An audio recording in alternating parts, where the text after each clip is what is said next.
The echo of the siren still rings in my ears as I type this frantic report. My fingers tremble over the keyboard, not from fear, but from an urgency that consumes every fiber of my being. I'm Special Agent Marcus Holloway, and what I'm about to reveal will forever change the way you see the world, shadows and even the night sky. It all began 3 days ago, on a moonless night in October 1989. The air was heavy with the acrid scent of decaying leaves, and a fine mist hung over the streets of Washington, D.C., as if the city itself was trying to hide from what was to come. I was at CIA headquarters, buried in a pile of reports on suspicious Soviet activities, when the red phone, the one that never rings except in situations of extreme national urgency, began to vibrate with an almost supernatural intensity. Holloway, briefing room. Now's Deputy Director Harris' voice sounded tense, almost strangled. In 15 years of service, I had never heard him like that. When I entered the room, the air was thick with a mixture of fear and excitement. Familiar faces of elite agents and government scientists stared back at me, all pale under the fluorescent light. In the center of the table, a black folder with the highest classification I've ever seen. Umbra Ultra. Harris, a normally unflappable man, seemed to have aged a decade in a matter of hours. "Gentlemen," he began, his voice trembling slightly, "what I am about to reveal must never leave this room." He opened the folder, and from inside emerged something that defied logic. A photograph of a creature that didn't belong in this world. Blue-gray skin, eyes as big and black as the emptiness of space. Long, thin limbs ending in hands with 6 fingers. It was alien in every sense of the word. 72 hours ago, Harris continued, our facility at Area 51 captured this entity. The details of how this happened are irrelevant now. What matters is that exactly 2 hours and 17 minutes ago, it escaped. A murmur of shock ran through the room. I felt my stomach sink. The implication was clear and terrifying. We had an alien being loose on American soil. "How is that possible?" I asked, my voice sounding strange to my own ears. Harris looked at me with a mixture of fear and resignation. "It adapted. Our scientists underestimated her capacity for learning and mimesis. In a few hours, it managed not only to understand our security systems, but also to change its shape." The room fell absolutely silent. The idea of a creature capable of shape-shifting was straight out of our darkest nightmares. "Agent Holloway," Harris addressed me directly, "you will be leading the containment team. Your mission is to locate and recapture the entity before it makes contact with the civilian population. The agency's resources are at your disposal. Failure will not be tolerated." I swallowed, feeling the weight of responsibility fall on my shoulders. What if she's already among the population? The look Harris gave me chilled my blood. Then God help us all. The next few hours were a whirlwind of briefings, equipment being prepared and plans being drawn up. We set up a base of operations in an abandoned building on the outskirts of Las Vegas, the closest city to Area 51 big enough for an entity to hide in. While the other agents prepared, I isolated myself for a moment, trying to process the magnitude of what we were facing. A being from another world, potentially hostile, with abilities beyond our comprehension. Loose in one of the most populous and chaotic cities in the country. It was like looking for a needle in a haystack, if the needle could turn into straw. I looked out of the window, watching the neon lights of Vegas flashing in the distance. Somewhere out there, mixed in among the drunken tourists, compulsive gamblers and street performers, was a being who could change the course of human history, and it was my job to find him. My radio crackled, bringing me back to reality. "Agent Holloway, we have a possible sighting at the Stardust Casino." I took a deep breath, feeling the adrenaline start to rush through my veins. "Roger that. I'm on my way." As I headed for the elevator, I couldn't help thinking that this could be the last night of humanity as we knew it. The game had begun, and the stakes had never been higher. The hunt was officially on. The neon lights of the Stardust Casino flickered like a mirage in the desert. A promise of normality on a night that was far from normal. I walked through the revolving doors, the deafening noise of the slot machines, and the excited chatter of the players creating a cacophony that contrasted dramatically with the tension I felt. My team was scattered around the casino, disguised among the customers. I communicated through a discreet headset. "Any sign of the entity?" "Negative, boss," came the reply from Johnson, one of my best agents. "But there's something strange going on in the VIP box area." I made my way through the main hall, my eyes scanning every face, every movement. The creature could be anywhere, be anyone. The thought made my stomach turn. As I approached the VIP area, I immediately noticed what Johnson meant. A group of casino security guards were gathered in front of one of the cabins, whispering nervously amongst themselves. I showed my fake ID, I was a health and safety inspector tonight, and approached them. "What's the problem, gentlemen?" I asked, keeping my voice calm and professional. One of the security guards, a burly man with a red, sweaty face, turned to me. "There's something wrong with one of our VIP clients. He's acting strangely, saying things that don't make sense. We thought it might be drugs, but..." His gaze wavered, and I could see the fear in his eyes. "But what?" I pressed. "Your eyes," he whispered. "They don't look human." I felt a shiver run down my spine. "Let me take a look," I said, trying to keep my composure. I entered the cabin, and the first thing I noticed was the smell. A strange, almost metallic odor that made the hairs on the back of my neck stand on end. In the center of the room, sitting on a leather sofa, was a man. Or at least, something that looked like a man. He was dressed in an expensive suit, but something about his posture was wrong. His movements were too fluid, almost as if his bones were too flexible, and his eyes, the security guards were right. They were black as holes, with no visible iris or pupil. "Good evening, sir," I began, my heart beating so hard I feared he might hear. "I'm from the Health and Safety Department. Could you tell me your name?" The man, if we can call him that, turned his head towards me in a movement that seemed inhumanly smooth. When he spoke, his voice was a hoarse whisper that made my hairs stand on end. Names. Such a strange concept. You use them to differentiate yourselves, but they're all so similar. I swallowed, my hand instinctively moving to the gun hidden under my jacket. "Sir, I'm going to have to ask you to accompany me." It was then that everything exploded into chaos. The man stood up in one blurry movement, faster than anything I'd ever seen. In an instant, he was in front of me, his black eyes fixed on mine. I felt like I was staring into the void of space. "You don't understand," he hissed, his voice now a disturbing mixture of sounds that no human throat should be able to produce. "You can't contain us. We are the future." I drew my gun, but before I could aim, the creature launched itself towards me. I felt an impact that threw me against the wall, the air being expelled from my lungs. By the time I managed to get up, the creature had disappeared. "Red alert!" I shouted into my communicator. "Suspect on the run! All agents, converge on the main hall!" The casino quickly turned into a scene of panic. Alarms sounded, people screamed and ran in all directions. In the midst of the chaos, I tried to locate our target, but it was like looking for a drop of water in the ocean. It was Johnson who spotted him first. "Over there, near the exit doors!" I ran in the direction indicated, pushing desperate people aside.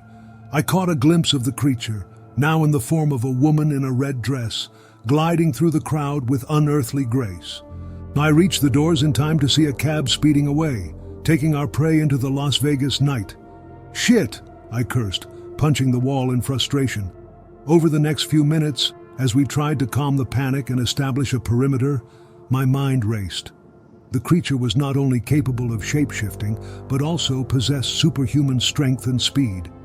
And those eyes, those empty eyes that seemed to look through its soul. I returned to our base of operations, exhausted and shaken. Deputy Director Harris was waiting for us, his face a mask of disappointment and worry. "Holloway, what the hell happened there?" I ran a hand over my face, feeling the weight of failure. "Sir, this thing, it's like nothing we've faced before. It's faster, stronger, and can change its appearance in seconds. How are we going to catch it?"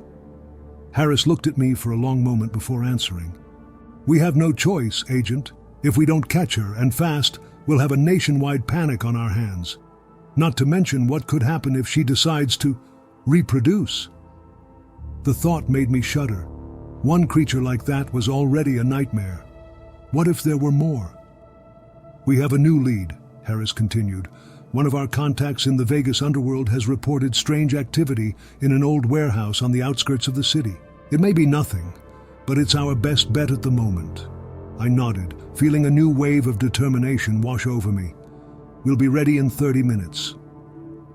As I prepared for the next phase of the hunt, I couldn't help thinking about what the creature had said. "We are the future." What did that mean? Would there be more of them? And if there were, what would that mean for humanity? One thing was certain. This night was far from over, and I had a terrible feeling that things were only going to get worse before they got better. The Las Vegas night swallowed up our black van as we headed towards the city limits. The silence inside the vehicle was palpable, broken only by the occasional static from the radio and the soft sound of tires on asphalt. Each agent was lost in their own thoughts, mentally preparing for what we might find. The warehouse appeared on the horizon, a decaying structure of metal and concrete that looked ready to collapse at any moment. We parked a safe distance away and approached on foot, our weapons in hand and our senses on high alert. "Johnson, you and your team cover the back," I instructed over the communicator. "Rivera and I will take the front. Remember, shoot to incapacitate, not to kill. We need this thing alive." I received muffled confirmations and watched as half of our team disappeared into the shadows around the building. With a nod to Rivera, I advanced towards the main entrance. The metal door creaked protestingly as we opened it, the sound echoing through the empty warehouse space.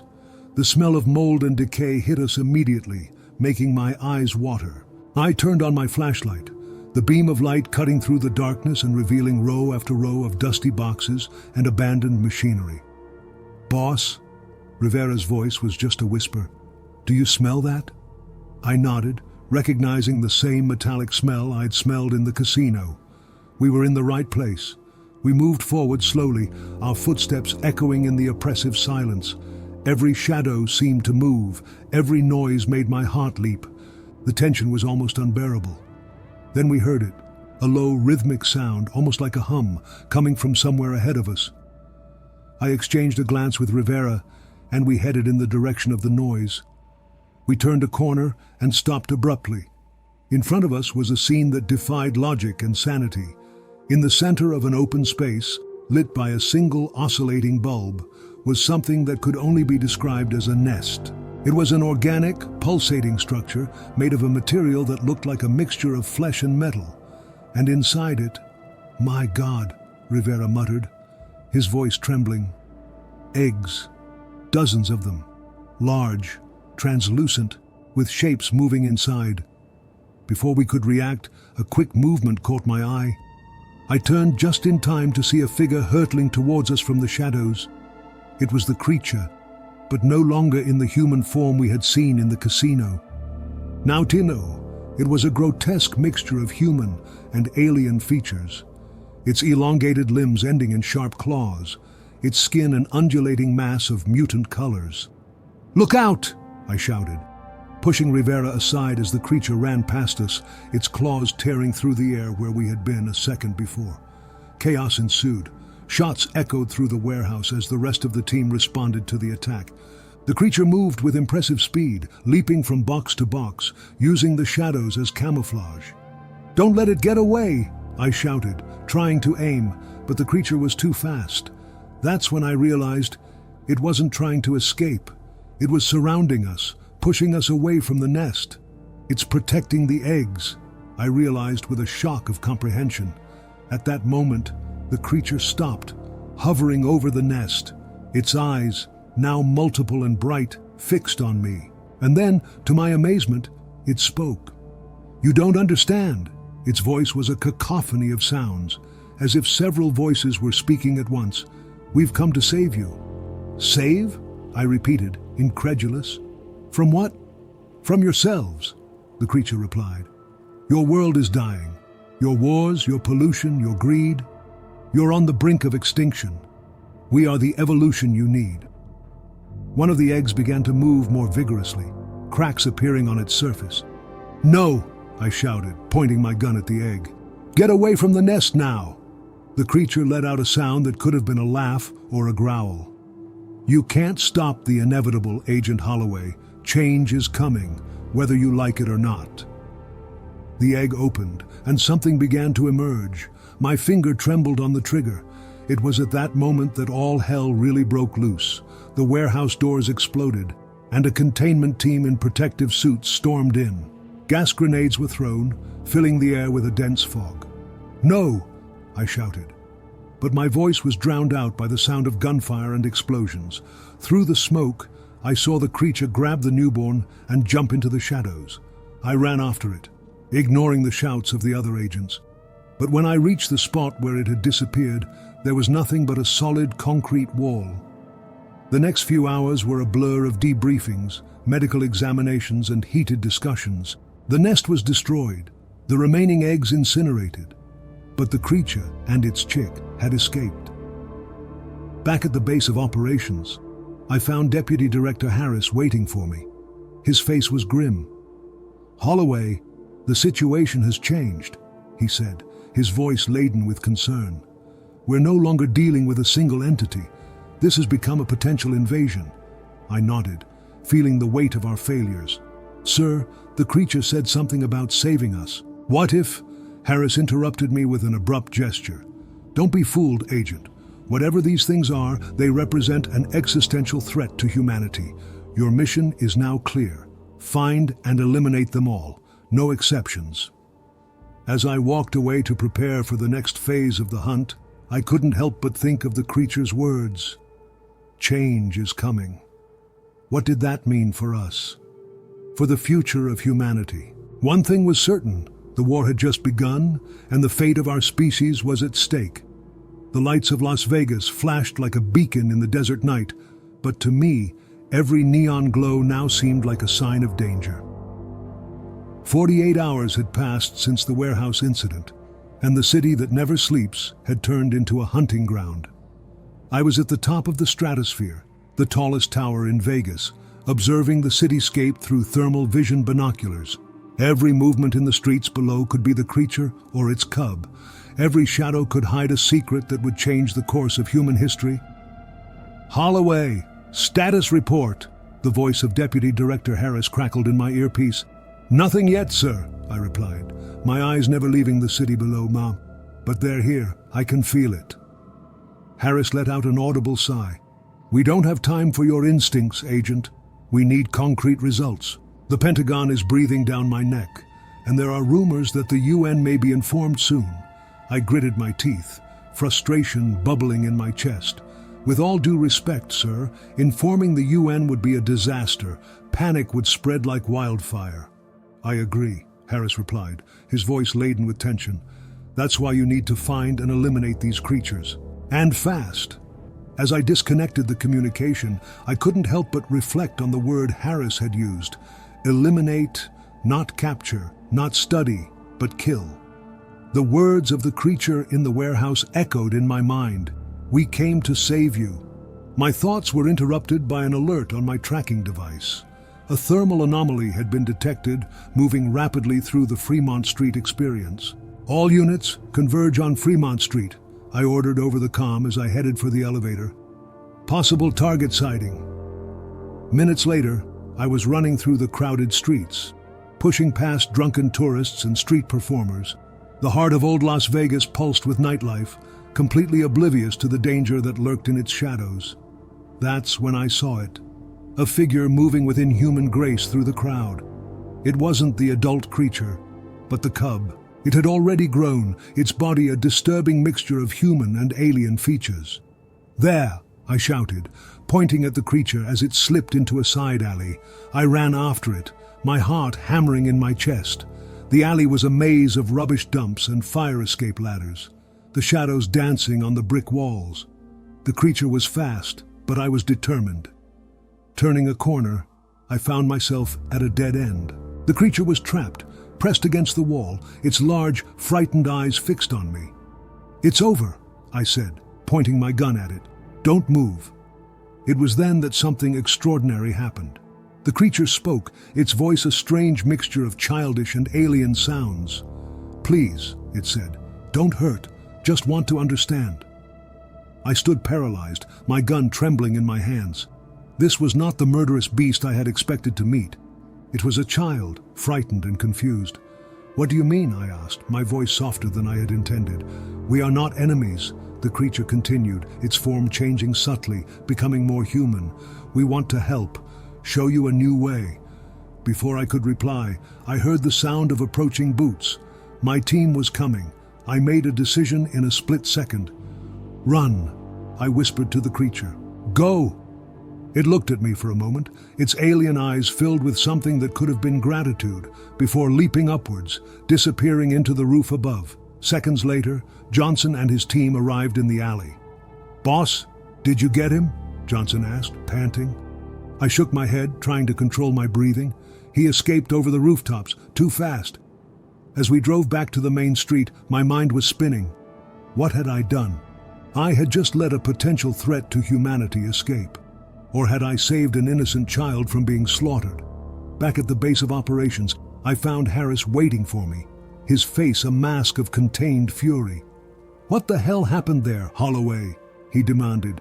"You had him cornered." I swallowed, knowing I was about to commit treason. "The creature was faster than we expected, sir. It scaled the wall before we could react." Harris studied me for a long moment, his eyes narrowed with suspicion. Finally, he let out a weary sigh. "This situation is getting out of hand, Agent. We have reports of sightings in other cities now. Phoenix, Los Angeles, even as far away as Chicago. If we don't sort this out soon, we'll have a nationwide invasion on our hands." I felt my blood run cold. The situation was worse than I had imagined. "What's the plan, sir?" I asked, trying to keep my voice steady. Harris hesitated for a moment before answering. "The Pentagon is considering more drastic options. Large-scale containment, possible use of indiscriminate lethal force." "But what about civilians?" I protested, horrified by the implication. "Collateral damage may be inevitable, Holloway," Harris replied, his voice cold. "The survival of the human species is at stake." As I walked away, my mind was in turmoil. On the one hand, my duty as an agent, the need to protect humanity from an unknown threat. On the other, the memory of those frightened eyes in the alley, the childish voice begging for understanding. I realized that I was at the center of a moral storm, with the fate of two species potentially in my hands. The next decisions I made could shape the future of the Earth in ways I could barely imagine. As the Vegas night continued to pulse outside, oblivious to the cosmic drama unfolding on its streets, I knew I had to make a choice, and fast, because time was running out for all of us. The rising sun tinged the Las Vegas skyline with shades of orange and red, as if the sky itself were on fire. Sitting on the hood of my car in the desert on the outskirts of the city, I watched the dawn with a mixture of wonder and dread. Each new day brought with it the possibility of being the last of humanity as we knew it. My cell phone vibrated in my pocket, an encrypted message from an anonymous source. "Meet me at the Old Mill at 0800, come alone." The Old Mill was an abandoned tourist attraction a few kilometers from the city. My instinct told me it was a trap, but I also knew I had no choice. I needed answers. I arrived at the designated location 15 minutes early, my gun firmly in hand. The Old Mill stood against the desert sky, its blades motionless for decades, a silent monument to simpler times. "Agent Holloway," a familiar voice sounded behind me. I spun around, my gun drawn, only to be confronted by the face of Dr. Elias Reeves, the chief scientist at the Area 51 facility from which the creature had originally escaped. "Dr. Reeves," I lowered my gun, confused. "What's going on here?" The scientist seemed to have aged years since I last saw him. His hands were shaking slightly as he pulled a device out of his pocket, a small holographic projector. "We don't have much time," he said, his voice urgent. "What I'm about to show you will change everything you think you know about our Current situation. With a click, the projector came to life, displaying images and data that made my blood run cold. Records of rising global temperatures, critical pollution levels, predictions of food and water shortages on a global scale. "What is this?" I asked, my mouth suddenly dry. "The future, Agent Holloway," Reeves replied somberly, "or rather, the absence of it. Our most optimistic projections give humanity at most another 50 years before environmental collapse renders the Earth uninhabitable for our species." I felt as if the ground had disappeared beneath my feet. "And what does that have to do with the creatures?" Reeves turned off the projector, his eyes meeting mine. "They're not invaders, Holloway. They're refugees. Their home planet faced the same fate that ours is about to face. They came not to conquer, but to save." My mind spun with the implications. But how? How can they save us? "Symbiosis," Reeves explained. "Their technology, combined with our biology, could create a new form of life, one capable of surviving the changes to come. That's why they can change shape, why they can adapt so quickly. It's the key to our survival." Before I could fully process what I was hearing, the sound of helicopters cut through the air. Containment teams were approaching. They followed me, I realized with horror. Reeves grabbed my arm, his eyes frantic. "Holloway, you need to find the creature and its cub. Protect them. They're our only hope." "But how?" I shouted over the growing noise. "Where can I find them?" The scientist pressed a piece of paper into my hand. "These are the coordinates. Go, now." I ran to my car, my heart hammering in my chest. As I sped away, I saw through the rearview mirror the containment teams descending on Dr. Reeves. The coordinates took me back to Vegas, to an old abandoned casino on the edge of town. The Stardust memories, a decaying giant from a bygone era. I entered cautiously, my gun in hand, more out of habit than intention. The interior was dark and dusty, slot machines covered in sheets like silent ghosts. "Hello?" I called out, my voice echoing in the empty space. I've come in peace. I want to help." For a long moment, nothing happened. Then, slowly, the shadows began to move. From every corner of the casino, figures emerged. Some looked almost human, others were clearly alien, and at the center of it all, the original creature and its offspring. "Agent Holloway," the creature's voice was clearer now, almost melodious. "Do you understand now?" I swallowed, lowering my gun. "I think I do. You want to save us." The cub approached, his large, curious eyes fixed on me. "Show new way," he said, his voice a strange mixture of childish and alien sounds. It was at that moment that I heard the sound of sirens in the distance. The CIA had followed me. "You need to go," I said urgently. "They're coming." The larger creature approached, extending a hand, or something resembling a hand, towards me. "Come with us, Agent Holloway. Help us save your world." I looked at the outstretched hand, then at the door through which I had entered. On one side, everything I knew, my duty, my loyalty to the agency.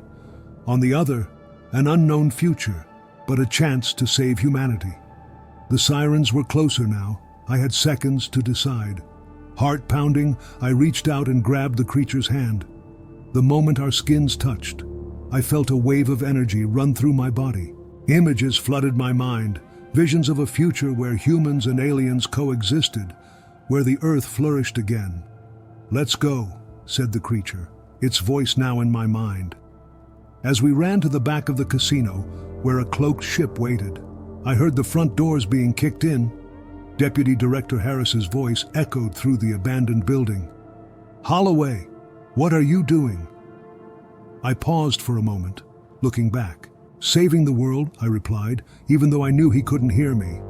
Then, with one last look at the life I was leaving behind, I entered the ship. The doors closed behind me, and I felt the vibration of the engines coming to life. As we rose above Las Vegas, I saw the lights of the city dimming below. Somewhere down there, Harris and his team were no doubt trying to understand what had happened. But I knew it was too late. The journey to save humanity had just begun, and I was at the center of it. The future was uncertain, but for the first time in weeks, I felt a spark of hope. As the Earth receded into the distance, I couldn't help but smile. The greatest secret of the universe was not that we were alone, but that we had never been. And now, finally, we were ready to embrace our place in the stars. The bluish glow of the Earth dimmed in the ship's window as we drove away from the only home I had ever known. My heart was pounding with a mixture of excitement and terror. I, Marcus Holloway, former CIA agent, was now an intergalactic fugitive on a mission to save humanity. The creature, which I now knew was called Zephyr, approached me. Its form changed constantly, as if it couldn't decide between appearing human or alien. "Your decision was brave, Marcus," it said, its voice echoing in my mind, "but the road ahead won't be easy." I nodded, my eyes still fixed on the planet we were leaving behind. "Where are we going?" "Home," replied Zephyr. "Our world. There, you'll learn what you need to help save yours." The next few weeks, or was it months, time seemed different in space, were a roller coaster of discoveries and adaptations. The Zephyr homeworld was a place of breathtaking beauty and technology beyond my comprehension. I learned about their history, how they had almost destroyed their own planet before discovering symbiosis, the harmonious fusion of biology and technology that allowed them to survive and thrive. And now they wanted to share this knowledge with Earth. But not everything was perfect in the alien paradise. There were factions opposed to the idea of helping humanity, arguing that we should be left to face our own fate. And as I delved deeper into their world, I discovered that intergalactic politics were just as complex and frustrating as those on Earth. It was during one of these heated discussions, in the alien equivalent of a council, that I received the news. Earth had declared war on the invaders. Missiles had been launched against reconnaissance ships. Paranoia and fear were spreading like a virus. "We need to go back," I insisted, my heart heavy with the news. "Now, before it's too late." Zephyr looked at me with her multifaceted eyes, a deep sadness emanating from her. "It won't be easy, Marcus. Your people may not be ready to accept us." "They have to be," I replied, determination filling my voice. "We have no choice." The journey back to Earth was tense. Our small fleet of ships approached cautiously, broadcasting messages of peace on all frequencies. But the silence we received in response was deafening. When we finally entered the Earth's atmosphere, chaos greeted us. Defense systems all over the world were active, missiles tearing through the sky towards us. "We can't attack," I shouted when I saw some of the alien ships preparing to retaliate. "We have to show them that we're not a threat." It was then that I had a crazy idea. An idea that could cost me my life, but could be our only chance. "Let me talk to them," I asked Zephyr. "Broadcast my message to all the communication frequencies on Earth." With a nod, Zephyr activated the communication systems. I took a deep breath and began to speak. "This is Agent Marcus Holloway from the CIA. I'm on board one of the alien ships you're attacking. They are not our enemies. They've come to save us." I explained briefly about symbiosis, about how this alien technology could reverse the damage we've done to our planet, how it could give us a second chance. "I know you're scared. I was too. But sometimes salvation comes from unexpected places. Please give us a chance to explain, a chance to show that there is hope for our future." For long moments, nothing happened. The missiles kept coming towards us. I closed my eyes, bracing myself for the impact. But then, miraculously, the missiles began to fall, their warheads deactivated. A voice crackled through the communication system.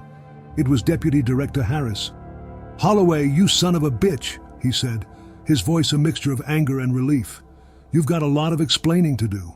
The next few weeks were a whirlwind of negotiations, explanations and demonstrations. World leaders met, scientists debated, and slowly, very slowly, the truth began to spread. It wasn't easy. There was resistance, of course, groups who saw the aliens as a threat, who feared the change they represented. But as the first applications of symbiotic technology began to show results, polluted rivers being cleaned up in days, deserts coming back to life, the tide began to turn. A year after our return to Earth, I was standing on top of the old CIA building in Langley, looking out over the Washington, D.C. skyline.